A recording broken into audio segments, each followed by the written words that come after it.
தெற்கு ரயில்வேயினுடைய ஒரு சுற்றறிக்கை என்பது வழக்கம் போல ஹிந்தி திணிப்பை எவ்வளவு பட்டவர்த்தனமாக செய்து கொண்டிருக்கிறது ஒன்றிய பாஜக அரசு என்பதனுடைய இன்னொரு அடையாளமாக இருக்கிறது.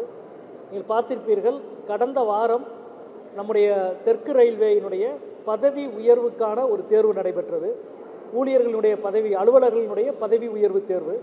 அந்த தேர்வுக்கு ஆன கேள்விகள் என்பது தமிழ், ஆங்கிலம், ஹிந்தி ஆகிய 3 மொழிகளில் இருக்க வேண்டும். அதாவது ஆங்கிலம், ஹிந்தி மற்றும் மாநில மொழிகளில் இருக்க வேண்டும் என்பது அடிப்படையான விதி. ஆனால் தெற்கு ரயில்வே நடத்திய பதவி உயர்வுக்கான அந்த தேர்வில் வினாத்தாள் என்பது ஆங்கிலத்திலும் ஹிந்தியிலும் மட்டுமே இருந்தது, தமிழிலே இல்லை. ஆனால் தேர்வு நடைபெற்று முடிந்துவிட்டது. அதற்கு எதிராக உடனடியாக ஒன்றிய ரயில்வே அமைச்சருக்கு நான் கடிதம் எழுதியிருக்கிறேன். உடனடியாக அந்த தேர்வு ரத்து செய்யப்பட வேண்டும், தமிழிலும் வினாத்தாள் தயாரிக்கப்பட்டு புதிதாக தேர்வு நடத்த வேண்டும் என்று கோரியிருக்கிறேன். நிச்சயமாக அந்த தேர்வு ரத்து செய்யப்படும் என்ற முடிவு அடுத்து ஓரிரு நாளில் வரும் என்று நான் எதிர்பார்க்கிறேன். இதைத் தொடர்ந்து நேற்றைய தினம் தெற்கு ரயில்வேயினுடைய அடுத்த சுற்றறிக்கை என்பது ஹிந்தியினுடைய பயிற்சி மற்றும் ஆளுமையை வளர்த்து கொள்ள அலுவலர்களுக்கு அறிவுரை வழங்கி, உங்கள் ஹிந்தி அறிவு என்பது பதவி உயர்வுக்கான தகுதிகளில் ஒன்றாக கணக்கில் எடுக்கப்படும் என்று சொல்லப்பட்டிருக்கிறது.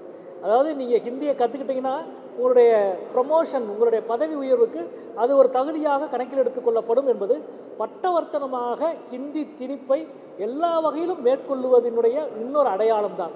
குறிப்பாக ஒன்றிய ஆட்சி மொழி சட்டம், அலுவல் மொழி சட்டம், மரியாதைக்குரிய உள்துறை அமைச்சர் அமித்ஷாவின் தலைமையிலான குழு மிக கொடுமையாக இந்தி பேசாத மாநிலங்களின் மீது, குறிப்பாக ஒன்றிய அரசினுடைய அலுவலகங்கள், அது ரயில்வே, தபால், வங்கி, இன்சூரன்ஸ், பொதுத்துறை நிறுவனங்கள் அனைத்திலும் ஹிந்தியை திணிக்கிற வேலையை செய்கிறது.